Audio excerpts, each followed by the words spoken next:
Yes, people, big up to everyone. Welcome back to the first Manchester United match preview, Premier League preview of the season. We are officially, we are in the INEOS era at this moment. Tomorrow will be the first sign of this INEOS era that we're getting into. And yeah, first preview of the season. I mean, it's been a long summer break. We did have a lot of football, did have a lot of sports in the summer break, so it definitely wasn't like a boring one. But we're back in full effect. We're back in we're back in the league settings. We're back to Manchester United, man. And yeah, INEOS era, we are here. I think it's only right that I play this clip because this is literally like this literally resembles me at this moment and just like United fans in a nutshell. But before I do play this clip, gotta obviously show love in the chat to everyone real quick. We got Warrior J, big up to you, bro. Goat Mod, another Goat Mod in the building. We got AJ, big up to you, my friend. He says, please like the stream if you haven't already. Really helps Sheik out. Definitely. Please like the stream if you haven't already. Subscribe too, like he said. Big up to Daniel. Dewsbury Hall season. He says United finishing third or second, apparently. Yeah, a lot of people have confidence and a lot of people have like some sort of optimism, and I hear it. I mean, it's like it's something new. There's always some sort of confidence and like hype when you go towards something new. So I get it. I don't think I'm not gonna, sit here and be like those guys are wrong for their opinion. They can obviously feel the way that they do. Me personally, though, you guys know where I stand. I haven't really done my top 8 predictions, to be honest, but I have United probably finishing 6th or 7th this season, just based off of what I saw last year. The current people at the club, even though we've made the right signings and this and that, I don't think it pushes us to a level where we compete for top 4. But anyways, we're gonna get into it in the rest of this video and stuff, and I'll talk about it for sure. But yes, big up to you, Daniel, every single time. Got H in the building, my bro. He says INEOS era aura. You know, that's a bar right there. But yeah, INEOS era, we're officially in it, man. We're officially in this INEOS era, and I'm excited to see what we can do. But also at the same time, I know where my club is at, and I know where we're at with this manager and with these players and stuff like that. So we'll see. But tomorrow officially the season starts, and yeah, we'll get right underway. So yeah, pretty much United versus Fulham, first game of the season. We actually have a chance to be top of the table for once. You know, we if there's one moment or one chance in the season where we actually might be top of the table, it's tomorrow. And I'm shameless, so I'll happily be tweeting about all that stuff that we're top of the table. It's lonely at the top after just one game. I'm shameless like that, man, because we don't got anything else to really celebrate like that. Anyways, H says no aura like the tribal chief though. 100%, man. We always acknowledge the tribal chief. 100%. But yeah, big up. Cool. Today's stream is basically, like I said, a preview. If you guys have any questions in the chat, definitely drop them. Questions related to United, questions related to Fulham, questions related to, you know, the rest of the season and stuff like that. Yeah, just let us know. Sheik, when he saw Man United winning the game on top of the table, stopped the yeah. Oh yeah, man, 100%. Hey, listen, Warrior J, you know I'm shameless. You've seen me in different chats all the time being shameless, so you already know that I'm going to be doing this shit. So 100%. You'll see me be shameless tomorrow, but this is only granted if we win, Warrior J. Like, there's a chance that we don't win this game. There's a chance that we could even draw. There's a chance that we could even lose. We'd have to all see how we're prepared for this season. The lineup, that's something that I'm interested to see, because a lot of questions regarding this lineup, especially after this FA Community Shield. Lots of questions, but to get into the game, let me actually pull up some things real quick. Fulham is an uncomfortable team to play against, 100%. We know that because we actually lost to them last season at home. This same fixture, if you guys remember, Alex Iwobi scored the winner, and we lost. And I think Lisandro Martinez got injured in that game too. So yeah, like, it's in no way, shape, or form is this game an easy one. I think every single game in the Premier League, depending on whichever team it is a tough game. That's just the level of the Premier League itself. And I think every team, including us especially, should treat this as like yeah, a tough game.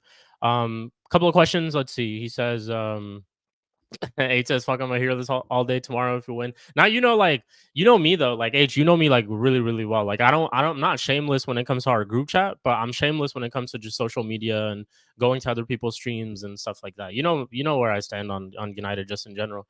Warrior J says Fulham is an uncomfortable place. 100% agree. Sheik, how are you feeling about Onana at the moment? Very good question. I'm not fully sold on Onana yet. I think this season will really tell me everything about Onana that I need to know. This season will really answer the question whether he deserves to be here or not, or whether we should go and get a replacement and make him fight for his place. Because right now, at this moment, even last year when we had Bayern Deer and stuff, the spot was for Onana. No matter how bad he performed, the Champions League run, this and that, he started all the time, left and right. So yeah, I mean, this season will really tell us. I know he's going to be he's going to be the main goalkeeper for majority of the season, unless he gets injured is when we'll probably have a replacement. But yeah, like, this is a season for him to really prove to us United fans that why we should probably keep him, because honestly, he's coming off of one of the worst seasons I've ever seen from a goalkeeper. I remember David De Gea's first season was tough. Like, David De Gea's first season was not, I wouldn't say similar, but it was tough. Like, he was leaking goals in the first couple of games. I remember what game was it? I think it was the Community Shield itself. So the first game that we played in that season, it was the 11-12 season.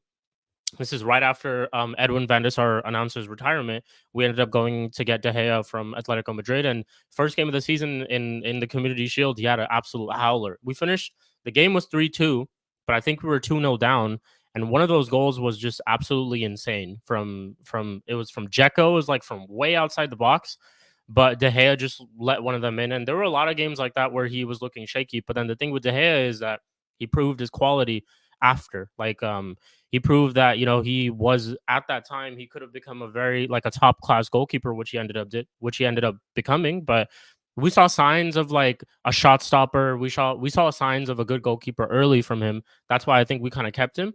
And even honestly, like that first season we didn't win the league. Well, that's the season that we lost to City on goal difference.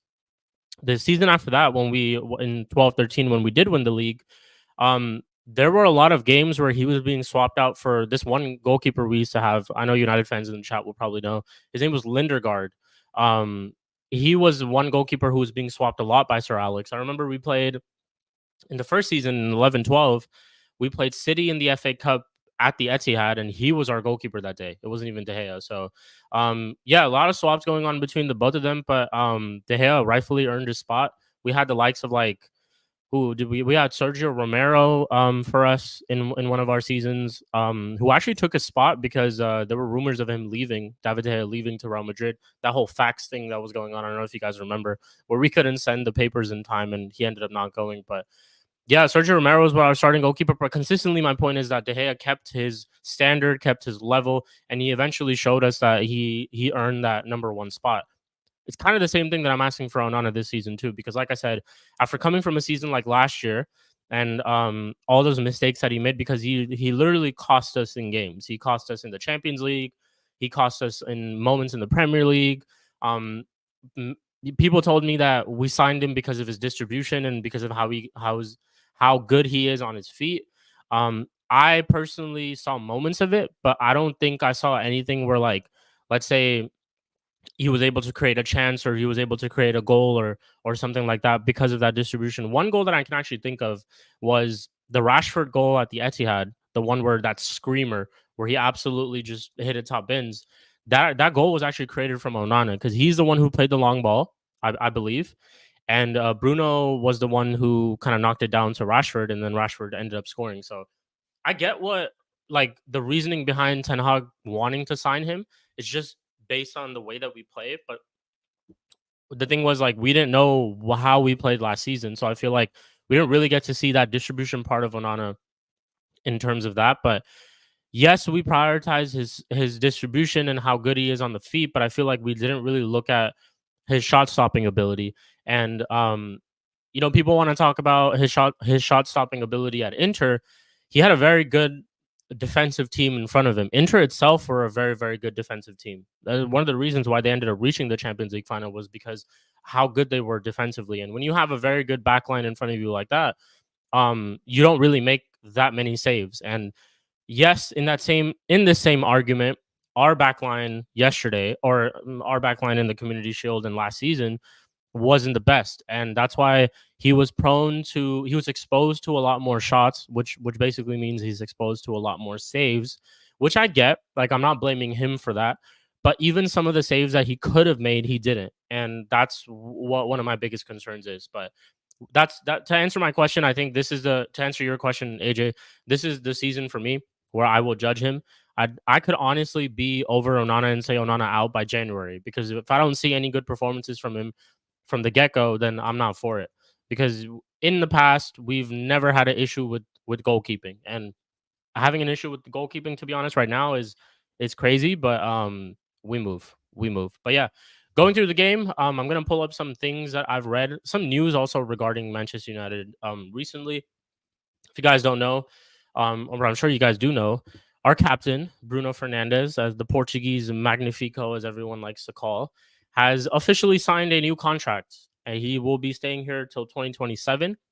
I'm hearing that his wages go up to 300K, which is absolutely insane. Which makes him one of the highest earners at our club, if he wasn't already. But he's definitely up there now. I think Casemiro is probably the one that's might be more than him, but Bruno now gets a 300 K per week contract. So let's here we'll go to the Manchester United page and just pull that up real quick. I got you, H. I'll answer your question in just a sec. But here we go. Obviously, new signings as well. So funny that they call this aura too. Yo, I be seeing this aura shit like all the time, man. It's absolutely insane. Like all the time we be seeing this like aura shit. But it is what it is. One moment. There we go. Put a red background. Awesome. Oh, why does it keep so alone? Oh, there we go. Cool. Yeah, so you see this right here. Mazraoui and Delict obviously have joined the club too. I've also started training and stuff because I'm pretty sure they were training with Bayern already. So they're fit, and I honestly expect them to start at least one of them to start this game. 100%. At least one of them to start this game. To go to H's question, let's actually just get through it right now, to be fair. And then we'll talk about the Bruno news, wherever the Bruno news is. Let's see, where is it? Got some clips of Delict training, actually. Let's see.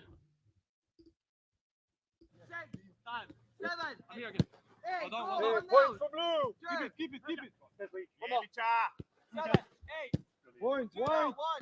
Point. Nice.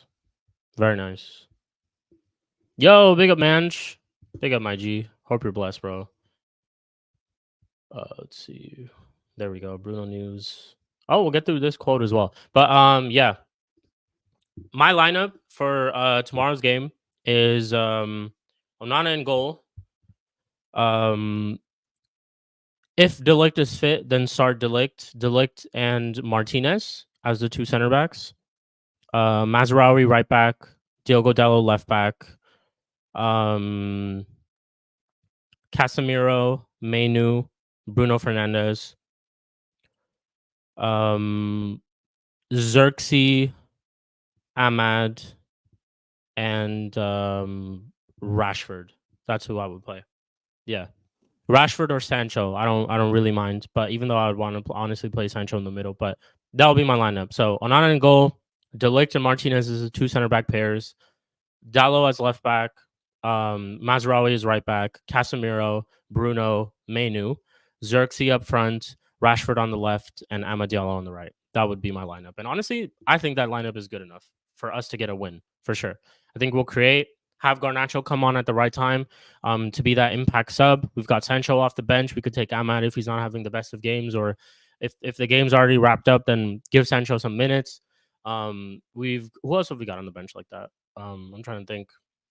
But that will probably be my starting lineup for tomorrow's game, to be fair. And I think it's a good one too. On paper sounds good. Watching hurts your eyes 100%. On paper sounds so good, but watching is when we really see the issues and the problems with Manchester United. And yeah, hopefully we don't see those issues tomorrow, and hopefully we get a win. I'm confident, to be honest. Like, I predicted a win. A lot of the times in the last year, like, I didn't predict a win. I predicted us to either draw or lose certain games. And I know there's some United fans who don't ever predict like a loss for United. I honestly I just keep it real, and if I think we're gonna lose, I think we're gonna lose. But tomorrow I'm fully confident. Even though I'm confident, I still think the scoreline is gonna be 2-1. But I'm confident that we could get over the line, even if the game does get tough at moments. But I'm confident. I'm confident for tomorrow. The second game is really what I'm concerned about, and we'll have a match preview for that one too. I think that's away to Brighton. Brighton just signed a new player as well, Evan Nielsen, if I'm not wrong, for around like 40 million. Good. Or wait, no, sorry, that's Brentford. Bournemouth. Brighton signed somebody else. I forgot his name, but Bournemouth actually signed that Evan Nielsen, their Dominic Solanke replacement. But Brighton game, yeah, like Brighton game, depending on honestly, Brighton game anytime, especially at the Amex Stadium, is tough. So that's our second game. But yeah, first game we need a win. Start off the season right. I'm very, very I'm not concerned, but I'm very, very anxious to see how we play, how we set up. A lot of questions actually being asked around this lineup too. And for example, a man like Flawless, shout out to Flawless, Sarcasm City every single time. Make sure you guys are subscribing if you haven't already. Flawless thinks that Bruno and Mount are probably going to be false nines. And to be fair, he has a very, very good point, because we've seen it in times where we'll play a certain way in preseason, and sometimes he just switches it up all of a sudden and for no reason whatsoever. Now that he's got a little bit of like structure behind him, he's got these new coaches like Rude and Rene Hawk behind him too. Maybe his team selections will be a little bit more consistent in terms of like who he selects, because last year it was kind of all over the place. We had a lot of injuries and stuff like that too. But you saw different lineups most of the time. I think we had like, I think in the league, and I could be wrong, and correct me if I'm wrong. In the league, we were one of the top 5 teams that had different center back pairings, like the most center back pairings of last year in the Premier League. So just based off of that, I feel like I hope Rude and Rene Hawk are able to help him find his consistent lineup where he doesn't look like he has no fucking clue, like who should play, how they should play, all that type of stuff. And speaking of that, I think that's the biggest thing that I ask for in terms of this team tomorrow is show me some intent, show me that, like, show me a style of play and be consistent to it. Because the only time that I would take us changing a way that you want to play is literally if it's not producing results after results, right? Like if you've tried it for 3 or 4 games and it's not working, fix it. Don't stick to the same thing, because that's one of the biggest concerns that we had, and the biggest questions that we asked to Ten Hag last season was he was not willing to change anything. But he did towards the end of the season when he started to play that false 9 system with Bruno in the false 9. We ended up actually getting some wins. And that's how we actually won the FA Cup final too. We played that same false 9 system against Manchester City, and we ended up getting a win. So yeah, I think the biggest thing for me is I want to see how we set up tomorrow. I want to see the way that we play. I want to see certain players get minutes. I want to see good rotations, and I just want to see good football. It's been a minute since we've actually seen good football at United. None of us have really even ever predicted that we will honestly be playing like good football and stuff like that. So yeah, it's like I want to see attack. I want to see good performances. I want to see players get minutes. I want to see a style of play. I want to see all that type of stuff. And even if, let's say, I do see that, I'm not going to be sitting here talking about oh, one game is this is it. This is how we're gonna play. Oh, we're so back, this and that. I know exactly how this goes just based off of last year with Ten Hag. It's not guaranteed. I think it's in a run of games where we can kind of make our predictions and how the season's gonna go. But the first impression is the best impression. That's what everyone always says. Hey, big up to Flawless, man. Flawless has rated us too. Shout out to Flawless every single time. At That's Me Flawless, Sarcasm City TV, the playback, all that type of stuff. Make sure you guys are subscribing already if you haven't, all of my viewers. But big up to Flawless, man. Shout out to him every single time. He will actually be doing a watch along tomorrow on the playback. So I will myself will be there too, along with Eddie, along with some other people as well, United fans, whoever shows up. But definitely check that out. United watch alongs are back. Yay! We are so excited for United watch alongs, but we here, man. We here. Big up to Flawless every single time. Appreciate the raid, bro.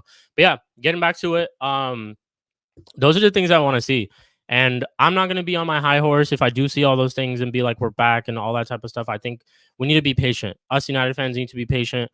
But when I don't see those things, I will push that red button and I'll be the same Sheik that I was last year. Ruthless, calling these players out, calling yeah, I saw your question, AJ. No worries, I got you. Calling these players out, calling the manager out from time and time again. I'll be that ruthless person if they make me that ruthless person. But I have some sort of optimism. I have some sort of belief. Like, even though most of it is concerning, my love for the club will always be there. It's not this thing where like emotions will take over, but I have obviously a soft spot for this club, and I always want the success for this club. So I will definitely be backing them tomorrow. Once the kickoff that the referee blows the whistle, I'm United through and through. But after the game is where I'll really like rip into the team if I have to. But yeah, let's go to AJ's question real quick. My bad, AJ. He says, question, please, Sheik. With Luke Shaw being Manchester United's Reece James, aka both need to retire, in my opinion. You need a left back, in my view. Would you take Anthony Robinson from Fulham? 100%. I would definitely take Anthony Robinson from Fulham. Yes, biggest concern for Luke Shaw, and another injury for him again. I'm hearing it's a hamstring too. So, I mean, just to sum it up about Luke Shaw, he's been here for 10 plus years. I think he's missed more than 50% of the games that he could have played. Let's just keep it a buck. He's not been the same after that leg injury. He really hasn't. at that time when Luke Shaw first joined us, I'm not gonna lie, and this is my personal opinion, he had very, very high expectations, and the potential for Luke Shaw was insane at that moment. But yeah, like injuries, just stuff like that, like just how his whole career has gone by. Obviously, that little thing that he had with Mourinho in the middle. If you guys don't remember, Mourinho called out Luke Shaw publicly, like in an interview talking about how um it's Luke Shaw's body, but it's my brain or something like that. He just openly called him out, and Luke Shaw's actually been known for being one of the leaks at our club.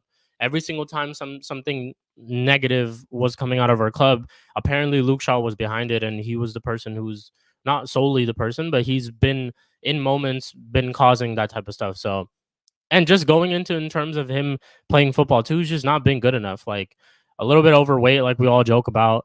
Um, he's never fit when it comes to the start of the season. He picks up injuries a lot too, just like this one that he's getting right now. So it's definitely time to move on from Luke Shaw. Um, I personally feel though, and Tanang actually came out today and talked a little bit about how Mazraoui could be playing left back now that Luke Shaw's injury is there. I personally think keep Mazraoui in the right back. Just put Dallo in the left back if we need to, because Dallo's played left back for us time and time again before in the past, even before Ten Hag was there. Like he's played left back for us. So I say keep him as a left back. Like Dallo, not Mazraoui. Keep Mazraoui as a right back. We still have the likes of Malacia at the club, who will probably be coming back later this season too. We have someone like Harry Amas, who's in the academy, who will probably get his start later on this season, depending on injuries and stuff like that. So yeah, I'm the left back. Like we do need a left back. That's 100%. Sorry, getting a phone call. We do need a left back 100%, and I would take Anthony Robinson from Fulham. But that position, to be fair, is not one of the positions that I'm extremely concerned about. Um, I'm more so concerned about the midfield, because we definitely need a midfielder. We defo need a midfielder, especially if Ramo is saying where did you say it? Rajat said it, I think. Yeah, McTominay wants to leave the Prem for Italy, looking like. So we have a lot of midfielders leaving. I just don't want to see Mount play again and again. I don't want to see McTominay play again. Ericsson, even though I think he's a quality player, I just don't think he has it in him anymore for him to play at the top level.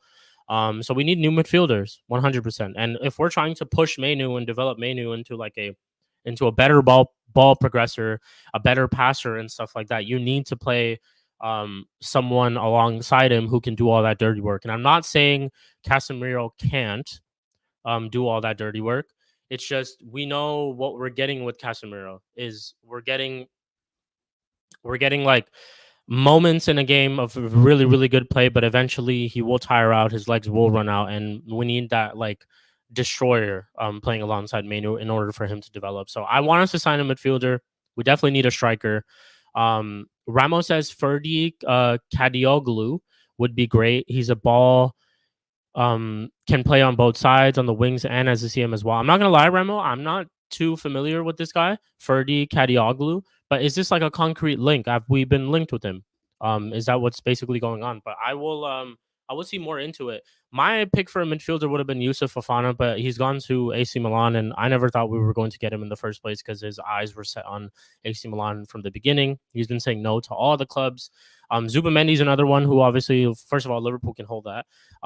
Second of all, yeah, Zubamendi was one player that I would have loved too, but no chance in that either. And I've said this before, like it's one of those. Zubamendi was a dream signing for us. It wasn't anywhere in reach. So we'll see. We'll see. Rajat says no. Brighton is in very advanced talks with Kadioglu. Okay, fairs. I mean, the midfielders that we're linked with still is Ugarte. There's talks of Sancho being offered to PSG as part of that deal, which I'm actually okay with. Because even though I rate Sancho as a baller, I think it's just time for him to move. I still think this manager doesn't rate him, even though it's nothing to a point where they're going to publicly come out and just berate each other. But you can tell from his attitude, you can tell from even this FA Community Shield that I don't think he's going to be part of the plans. And knowing how he treats other players in the squad and this like specific treatment that he gives to other players in the squad, I don't see Sancho honestly getting a chance in this team this upcoming season. even if he does get a chance, I don't think he's not gonna be like a regular starter. He's not even gonna get 5 or 6 games starting consistently. So yeah, with that being said, if a team comes and offers 40 million, 35 to 40 million for Sancho, I'll take it because I think he should go and save your career and go and play somewhere else where you're actually confident because a confident Sancho can cook. And Borussia Dortmund showed us that. When he went to Borussia Dortmund, he went at the lowest of lows. Like he's had that whole Ten Hag saga that happened. He went to Borussia Dortmund. He also got banned from. He got banned from the first team facilities. He wasn't even training with the squad. He was with the reserves. He was training by himself sometimes. Like it's the worst thing that could honestly happen to a player, and that'll hinder your confidence a lot. It's like another thing is our fan base were very, very quick to turn on him too, blaming him for all of these things. And you guys know where I stand in terms of that whole saga is I thought Ten Hag was wrong with what he said and how he publicly called out Sancho. But you know our fan base, was literally every single mistake he would make, even at Dortmund, they'd be on his case. So that kind of definitely hinders a lot. And I'm sure a lot of you people in the chat have played like ball before and played any type of sport before.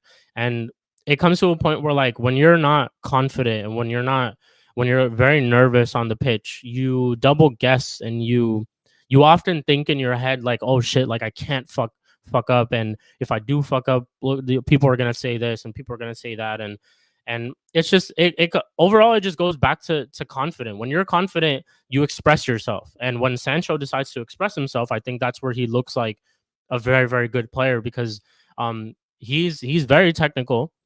He can beat a player. I think he can link with our forward line too, but it all goes down to that whole thing of you being confident. And Sancho is also a player who needs a run of games. Like when he started off at Dortmund, he wasn't the brightest, he wasn't the best, but as he got his run of games, he improved a lot more. And that's a mix of him getting his confidence back and him getting the game time and that rhythm and all that type of stuff. So I feel like he's not going to get this at United this season. And that's why I feel like he should honestly just move. Like he should just, if we get a good offer, we should take it. Would I be okay with, or one thing that I would suggest for United to do, and another thing that would be great from INEOS in terms of business would be offer Sancho to PSG and some cash and then go get Ugarte because they're not budging. They just signed Joao Neves from Benfica. So they're trying to get that money back, even though these rich fuckers, like, they have so much money and they're acting like poor people. But yeah, like, they're trying to get their money back, and it makes sense as a business perspective. Like, it 100% makes sense. But they don't want to reduce the price, and I'm hearing it's around 50 to 55 to like 60 million is where they're really at, and they don't want to reduce the price, and it makes sense. It's like, if we were the club in that same situation, I think we would have asked for a lot more too, especially because this player's in demand. Ugarte personally, though, has been rejecting clubs left and right. He said he only wants to go to United. He's ready for us. Personal terms and all that stuff has been agreed. It's just we can't come to some sort of agreement with PSG. So if INEOS are smart, if we really want to make a deal like that, go ahead and offer Sancho plus cash to PSG for Ugarte, and then go ahead and look to get another player. Let's say we offer Sancho plus 15 to 20 million to Ugarte. I think that's a great, great signing. And then try to go get a forward, or try to go get like a winger, or try to go get a left back like we were talking about earlier. Do business like that. That's what I would basically be saying. But Ugarte looks like a midfielder that we're still linked with. If Ugarte doesn't work out, I think it's that Sander Berge guy from Burnley that we're probably going to go with, which, to be honest, like, I told myself I was going to watch a little bit of him, but I haven't. And I don't know how I feel about that signing, to be real. Like, it feels like people are okay with it because it's a cheaper alternative, and cheaper alternative doesn't always mean that it's a good alternative or it's a good idea. It could also just simply mean that the player's shit. Like, that's really what it is. And it's coming from Burnley, relegated Burnley, of course. So we'll see, man. We'll see what happens, and we'll see what we do with this rest of this transfer window. But at this current stage, I think we finished 6th or 7th. It's subject to change depending on the signings that we get. The De Ligt Mazraoui business is very good, though. I know I've talked about it before on this show, on this channel already. Good signings, good business. I think in terms of the money that we spent too. Do I think that they're the answer for us going forward? No. I think we still need to try to look for improvements in the upcoming years. But as a as after losing someone like Varane, to be honest, who I think is top quality still at this stage. De Ligt is not a bad replacement. To replace Varane with someone like De Ligt, that's not bad, honestly. And we needed a right back after obviously letting go of Wan-Bissaka. And even when Wan-Bissaka was here, we needed a right back. And Mazraoui was part of the deal, and it's cool. I'm excited to see what Mazraoui can do. Obviously, a breath of fresh air. They're all for it. De Ligt he's been wanting this United transfer for ever since we got linked with him. He's been rejecting clubs too. Rejected Bayern, obviously. I think they're trying to offer him a new contract and stuff like that as well. So we'll see. We'll see how all of this stuff goes. But like I said, my lineup was there. He says De Ligt and Euro is going to replace him. Raja V says if they get Ugarte, they then kind of great deal. Yeah, no, not gonna lie. Bakayoko, are you talking about Johan Bakayoko, the right winger? Because I don't know if you guys know, I'm a big fan of Johan Bakayoko. I love the way he plays. The guy who plays for PSV. I don't know if Shegs is in the chat, but Will knows that I'm a big fan of Johan Bakayoko. But I don't think we get him, to be fair. And I know a lot of people wouldn't agree because he's another winger that we're getting from the Dutch league, and we already have one winger who's from the Dutch league, men like Anthony. But yeah, we'll see. Johan Bakayoko wants a championship team. Fairs? If he wants to work, I think he's still a lot young, to be fair. Let me actually see how old he is.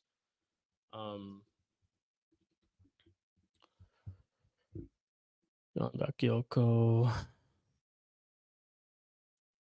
Looks like Liverpool are asking for Johan Bakayoko. Fairs. I would fucking hate that if he went and played for Liverpool. Jeez. But he's 21 years old. So he's still awfully like very young. But I would personally love Johan Bakayoko on my team. To be fair. He said he doesn't want a mid-table team. Bro, honestly, just stay at PSV. You'll play in the Champions League. You played in the Champions League last year. So just stay at PSV. I think actually, I'm not even gonna lie. Sancho cooked him when they played PSV in the Champions League. I think it was a quarterfinal or something like that. Sancho absolutely cooked him. I think he like megged him in one play because I remember Shegs telling me about it. But yeah, that's basically it. Where was I? Going back to Twitter, there were some things that I wanted to get to with Omar Barada and United. Something that he basically said. Right before the season. And I like stuff like this, like he's talking to the fans. Oh my God, that's a big message. There's no way I get through all of this, but let's get through like some of it. Rajat says Kylian Mbappe's debut goal was very nice with left foot. Yeah, I saw that. I think he scored with his right though. It was his right foot, but very good goal. Yeah. Very good goal. I was fully there. Definitely wanted. I saw the whole game, and I definitely wanted to see Mbappe in a Real Madrid shirt. Still feels so like surreal and crazy to me that he's actually at Real Madrid.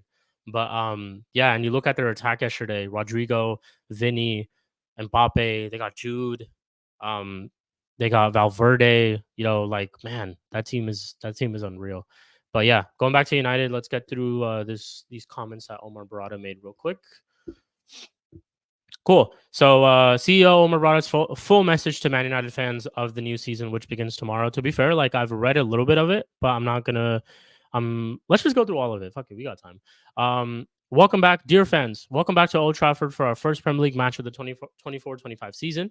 This is a particularly special occasion for me as it marks my first game here as chief executive of this magnificent club. Let's also not forget that this dude just came from Man City and he's like absolutely shitting on them by talking like this. But anyways, your support at Wembley was fantastic, where we just came up short in the Community Shield. We were disappointed not to win the game, but can take a lot of positives from it. When I was invited to join Manchester United late last year, I didn't hesitate. As a child growing up, my first memory of the club was my father telling me about stories of legendary players like Sir Bobby Charlton, George Best, and many others. Stop the fucking cap. Literally stop the cap. Like you're working at City and you're talking about, as a child growing up, my first memory was of Manchester United, this and that. Like, I feel like this shit everyone says. Like if I were to go to, let's say tomorrow, you guys know that I have my favorite basketball team is Sacramento Kings. If I were to go to like, let's say the Chicago Bulls or some shit tomorrow, I know they'd tell me to say some shit like this too. And I probably would say it. I probably would. I'd probably be like, oh yeah, growing up, Michael Jordan was my favorite player. I grew up watching Dennis Rodman and Scottie Pippen. They were my heroes and stuff like that. Like, of course, they're all going to say this is basic PR. Exactly. This is basic PR. So it's like, man, stop the fucking cap. But anyways, we move. Big up to Eli. He says, big up Sheik, my brother, tuning in from work as per usual. Keep up the good work. Hey, I appreciate you, bro, every single time. Make sure you guys go subscribe to Eli's Twitch.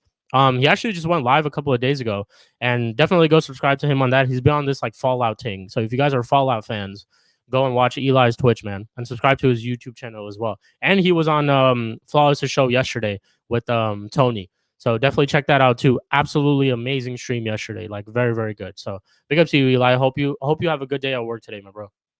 And stay cool because it's hot. It's hot out there. But yeah, getting back to it. That glorious history speaks for itself.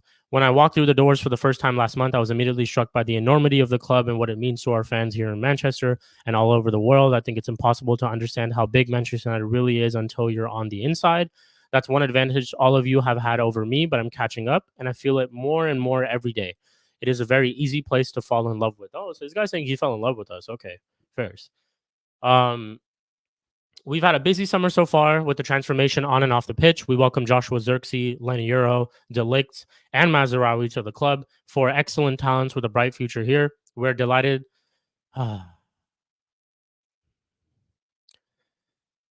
Here we go. We are delighted that club captain Bruno Fernandes has put pen to paper and committed his future to United, and Erik ten Hag as extended on the back of our FA Cup success. Dan Ashworth has joined as sporting director and Jason Wilcock as technical director. We are building a strong and talented football structure to work with Eric and ensure that we are focused on long-term success. We are looking to build a world-leading non-football. We are also looking to build a world-leading non-football leadership team, which I know will help us to thrive. Interesting. Okay. It is an enormous privilege to be taking my seat alongside all of you. I've been anticipating this for months. There's no better way to begin right here under the floodlights with this incredible atmosphere that the stadium is famous for. I enjoyed incredible atmosphere that the stadium is famous for. How about you fix the fucking roof first? Then you talk about this atmosphere. But anyways, I enjoyed spending time with our colleagues on this preseason tour of the US, and I particularly enjoyed meeting so many of our American and traveling fans while we were there. We met with our new front of shirt partner Snapdragon at their home in San Diego, and I was hugely impressed with how their market leading technology will help us to perform. We are working hard to transform Carrington so that both our men's and women's teams have access to the outstanding training facilities. You will be aware we have appointed a joint task force to explore options for the future regeneration of the Old Trafford area with a world-class stadium at the heart of it. Okay, so they're looking to build a new stadium for sure. It is the right time for us to be moving forward with both projects, and our owners at the management team are completely committed to them. This is an eventful time for the club. Everything we do has to help us to perform on the pitch, and this is our number one priority. It is important, particularly in times of change, that our bond with you supporters is closer than ever. This will continue to be an important priority for us. All of you must be central to everything that we do. I look forward to meeting many of you at Old Trafford and over the course of the season. This is your club.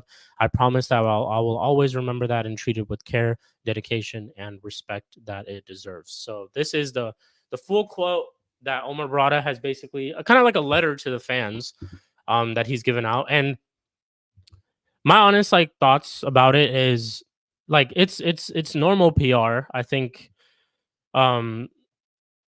this is all sounds well and good, and this is all great, and this is what you want. Like, one thing I'll say is that the Glazers in the past couple of years have never come out and said anything like this, like even when we signed the likes of Ronaldo and we made big decisions regarding our club, the Glazers never came out and said any of this shit. You would never see them just walking outside like that too, or be just there for an interview or anything like that regarding United. You'd always see them at different events, and then people would go up to them and ask them about United. You never see them just coming out and writing letters to fans like this. So I'm happy about that. And at the same time, this is something that you kind of have to do. Like I said, the title of this video, and when I was basically tweeting it out, we're officially in this INEOS era. This is an era of a little bit of new ownership, not entire new ownership, but new ownership, new everything. We don't have Glazers making majority of the decisions. We don't have our manager making a majority of the decisions. We got a good backbone for him and backbone for this club. So I'm happy that they've come out with a statement like this. And from the looks of it, it's like it's kind of like politician talk. Like politicians will always tell us that, oh yeah, I promise you this, and we're gonna do this, and we're gonna do that, and this is why you should pick me, and this is why you should believe in me, and stuff like that. Very, very political, of course. But at the same time, it's like I'm not too fussed about it. I know that they have to make these type of statements. One of the things that, or if Omar is really true to his word, the way that he's talking about how he wants to transform this club is like he wants to basically, and don't get me wrong, don't kill me for this, but I think you can I hope you kind of understand where I'm going with. But he wants to make our club a juggernaut like Real Madrid, attract the best players, have the best facilities, have a very, very good stadium, all that type of stuff. Just not only improve things on the pitch, but also improve things out of the pitch too, like off the pitch, and just make our club into one of those, like, the top clubs, if because we already are at this moment, but to take them on to a different level. And I'm cool with that. I think all of that type of stuff is good. But for me, obviously, the priority and what the problem that we've had for the past 10 years is our success domestically, our success on the pitch. And I think if we want to transform United into any of those big clubs, you have to start off by winning. And I think if you get, obviously, he talks about how he's happy to give Bruno a contract, this and that. He's happy to have Ten Hag commit, this and that.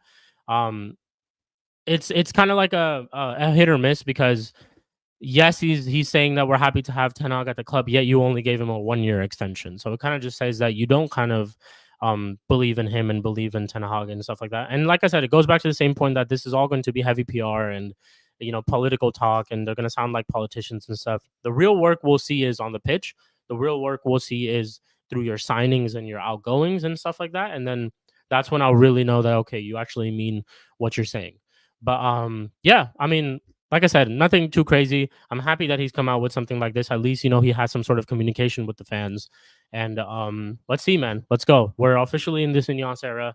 It's time to get to work. And we have a long, long season ahead. And let's see what we do. Let's see whether Ten Hag is here by January. Let's see whether Ruud van Nistelrooy will be our manager or not. Let's see if Ten Hag can get us to top four, win a domestic trophy, and see what happens from there. We'll see what happens. But yeah. Any news, let's see, regarding Fulham? We can quickly go through Manchester United's like injuries and stuff like that before this Fulham game, before I will close out, and then we'll do our predictions. But big up to everyone in the chat, man. Big up to every single person who's tuned in. I appreciate all y'all on this beautiful Thursday, hanging along with me and just chatting about United, man. But let's see. Early team news for Friday night. Let's see. This is from the official Manchester United page as well. So we'll see right here. Third kit is out. I love the third kit. I low-key want to get it. But the wait for a new season of Premier League football at Old Trafford is nearly over. The Friday night showdown, blah, blah, blah, blah. Signings of De Ligt and Mazraoui confirmed on Tuesday may provide extra options for Erik ten Hag, but will they be involved? Here's what we know. The boss could provide an update on the availability of De Ligt and Mazraoui when he conducts his pre-match media duties on Thursday. Excuse me. I think he already has, though. I think he has.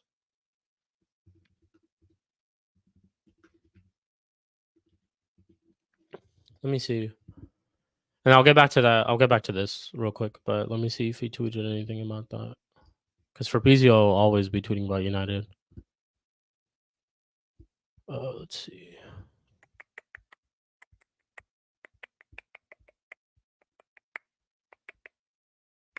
Six hours ago. And yeah, if you guys have any questions in the chat, definitely drop them through. Make sure you guys are liking the video. Make sure you guys are subscribing as well if you haven't already. Make sure. Man, I can't find shit. This is like from 12 hours ago. Erik ten Hag. Cool.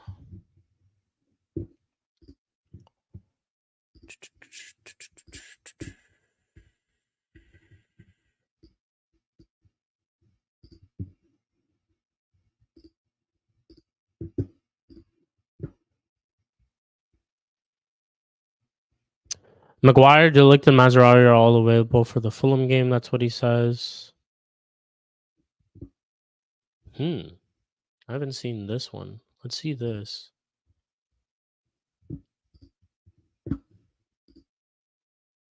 Actually, wait. I'll get through that once I finish this quote real quick. Cool. Sorry about that, people. Apologies. Joshua Zirkzee is another summer incoming who can make his Reds bow on Friday, having not been brought off the bench in last week's Community Shield meeting with Man City. Eric, meanwhile, may have fresh information on Victor Lindelof. Who the fuck cares about Victor Lindelof? Encouragingly, Diogo Dallo, Bruno Fernandes, Alejandro Garnacho, Kobe Mainu, Lisandro Martinez, and Palestri all got minutes, having returned later in the summer. Ten Hag will, however, be without Luke Shaw, Rasmus Højlund, Malacia, and Lenny Euro, who are currently working to return from injuries. Fulham team news. Defender Jorge Cuenca and midfielder Emile Smith Rowe could get their first taste of competitive football. I think Emile Smith Rowe will definitely start, and he's going to be tough in this game. Hey, big up to Richo65. Hope you are good, Richo. Looks like you are an Everton fan. Shout out to you, man. Shout out to you. Big up to you every single time. And fuck Liverpool. That's what I'm gonna say. But Ryan Sexton-Young, a fullback previously of Tottenham, has also returned to the club that he successfully came through the youth ranks of, and he may make his second Fulham debut on Friday. So Ryan Sessegnon is back. Tosin, of course, Paulina, Tim Ream are among those who have departed Craven Cottage for a new team. So that's pretty much what it looks like in terms of Fulham news. And then we'll get to what I was basically talking about in terms of what was he saying? Let's see. Eric Ten Hag's tweet right here. So talking about the season's opening game, we had the USA Tour squad, and we've added the players who are at the Euros and Copa America, and now the new signings. And now we have to make a team from that. This team is not ready, but the league starts. These guys are already making excuses, you know. This guy's already making excuses. Who have you not had? Let's actually think about this real quick. Let's dissect his quote. He says, "We had the USA Tour and we've added the players who are at the Euros and the Copa America, and now the new signings, and now we have to make a team from that. That team is not ready, but the league starts." Richo says he's been an Everton fan from age 12 in 1970. Yo, shout out, man. Got a real one right here. Got a loyal fan, you know? Not like a Man City fan who just became a Man City fan 10 years ago. Shout out to you, man. Man City fans need to learn from you. But shout out to you, Richo. Big up to you. But going back to the comment, I'm trying to think. So he says we had the USA Tour, and I get he has players who joined from the Euros and Copa America. Mainly Bruno didn't go on the tour. Zirkzee was also one. Lisandro Martinez was also one. Kobe Mainu was one. But it's like none of these signings are new signings, bar Zirkzee. And who else am I thinking of? Delict and Mazraoui he just signed, so that doesn't even be a part of it. Lenny Euro was there, but he got injured. Who else was there? Maguire was he on the tour? Maguire was on the tour, I believe. Yes. So I don't know what the fuck he's talking about. But basically what he's saying, he's just making excuses. And the game hasn't, like, we haven't even played our first game and we haven't even started, and he's already fucking making excuses, bro. Like, I can't with this guy. I really, really can't. But he thinks the team is not ready and shit like that. But bro, team ain't ready because of you. Honestly, so he wants to talk about how the team ain't ready, but you didn't want to play Zirkzee in a Community Shield where you actually could have given him minutes. So I don't know what the fuck this guy's on about. Anyways, but that's pretty much it in our team news. So let's see if there's anything else that's being said.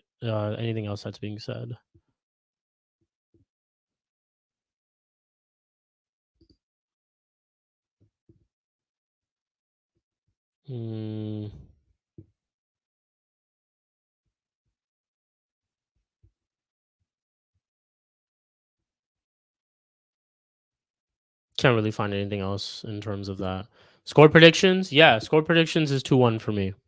2-1 United, for sure. I think we can definitely win. Just hearing everything in terms of how the team's not ready.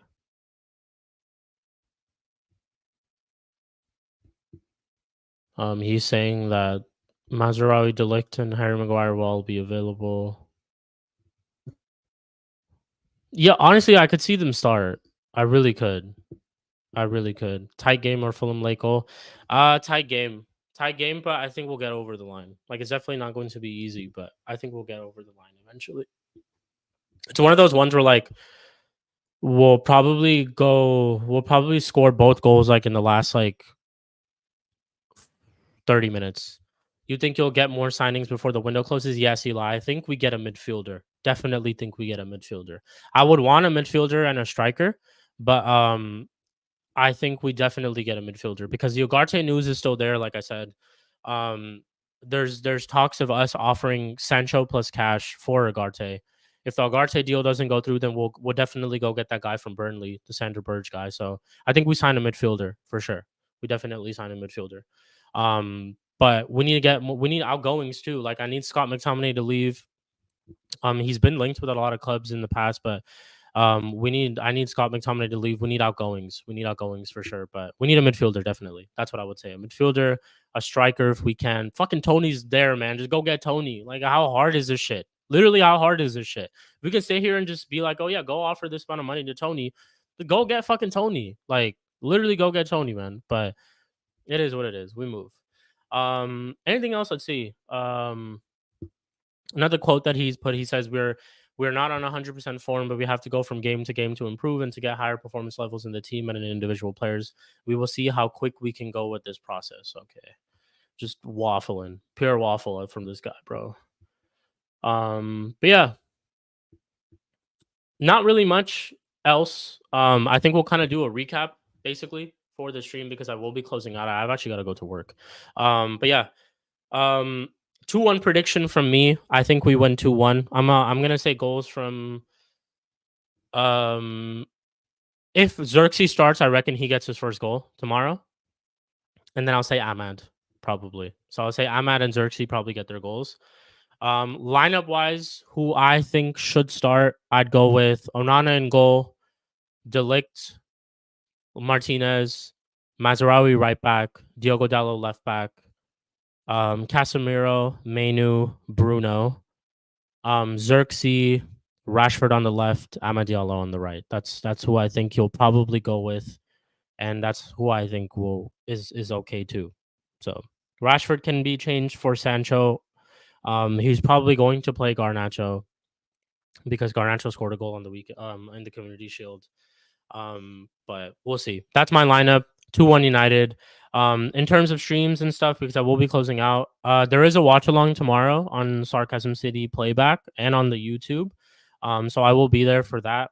I'm gonna actually ask Flawless if I could do a multi-stream where I can just put it on my channel too. So if I do that, you'll basically see the same stream here too. I'm not expecting a lot of you guys who are here right now to stay in my stream. Honestly, go to his. All I ask you guys to do is just like the video for me. That's it. If you just guys show up for a little bit, like the video, and then we can all just chill on Flawless's channel. But there will be that tomorrow. I won't have a match reaction immediately. I'm actually thinking of doing, and this is the first time I'll do a stream actually at this time period, but I'm actually thinking of doing a stream late night when I'm back from work. Probably, I mean, for you UK guys, it's going to be really, really late. But like here for us in the States, I'm thinking around 8 o'clock to 8:30 p.m. That's probably when I'm thinking of doing that type of stream. So, and I know some of the guys in the chat are from the States, and majority of them are from the UK. But if you guys are up, come through and I'll do a little match reaction on the game. Depending on how we play, it could either be a rant or it could be a chill stream where I'm just kind of discussing about how our performance and stuff that is. What time is that in the UK? 4 a.m. 4 a.m. or 4:30 a.m. I know you're awake, H, because you guys are fucking awake. I know YG will be awake. I know some guys will definitely be awake, but I'm thinking of doing that. It's not anything concrete. Like, if I do it, I do it. But there honestly might not even be like a match reaction. But if I honestly, I'll do it. Fuck it. If no one shows up, no one shows up. I'll still do it. I need people can always watch the match reaction back too. So I'll do it tomorrow 8:30 p.m. We'll be there. So tomorrow 8:30 p.m. match reaction. Where playback Sarcasm City TV playback is also oh yes, Sarcasm City TV playback. We're doing the watch along, and it says debut of something tomorrow. Yes, so new show on Chic TV with myself and men like YG. Tomorrow we're doing this show at 5 p.m. UK time. It's called The Almosts. That's what we've basically titled it. The idea of the stream is, and the idea of this show is, we're going to basically go through players from the past who almost made it at their respective club. And when I say almost made it, is they could have been, successful players, but for whatever reason, things didn't work out for them and they don't play at those respective clubs anymore. So just for an example, tomorrow's first episode is actually going to be around Paul Pogba. And we're going to talk about how Paul Pogba honestly could have been one of the best players of his generation at that time in the league and all that type of stuff, the potential that he had. We're going to go through clips. We're going to go through his Juventus highlights. We're going to go through like his United highlights. We're going to go through a lot of stuff. And I don't know if you guys know this, and I don't know if you guys know YG. Pogba is YG's like favorite player. Like if it was up to YG, he'd play 11 Pogbas in a team, and he would like confidently think that that's the team going forward. So YG's guy is literally Pogba. So you'll hear him yapping about Pogba a lot tomorrow. But I also love Pogba as a player too, and I think that's a very, very good person to start off that show with. I haven't made a thumbnail or anything like that yet, but you guys will be seeing that later today. But tomorrow, 5 p.m. UK time, we're debuting a new show, which will be on Fridays. If I can do it on Fridays, it will be on Fridays. But every single week, we're going to pick a player. And honestly, we might do this thing where we'll let the chat vote which player we should dive into and discuss, because I think that'll be awesome for the chat and stuff to use. So tomorrow, keep an eye out for that. Me and YG are going to be doing this new show called The Almosts. And I'm very, very excited for that. It's my first time doing a stream with YG like that too, where we're going to have our own show. And YG is absolutely hilarious. Like if you guys want to have a good laugh, tune into that show tomorrow, because YG is going to crack y'all up. You probably won't even see me talk a lot. You'll probably see YG talking the whole time. But yes, that show tomorrow. So we've got a lot of streams coming up. Almost show tomorrow. We also have the watch along, then match reaction later that night. Saturday, we have Saturday. I might do a stream in the morning too, but if not, we're going to be doing UFC is back, and we've got a big card. Man like Izzy Adesanya is back. He's fighting Duplessis. And they also got beef as well. So that fight's going to be really, really good. I'm definitely tuning into that. So definitely check out the playback for that one. I will be doing a multi-stream on my channel too. So you'll see both on my channel and also on the UFC playback. I need to actually send Flawless all the details for that shit. And that's my fault, but I'll do that. And then Sunday, you'll probably catch a stream on Sunday. Premier League, obviously, on Sunday. So who knows? I might do a watch along for Chelsea City. Who knows?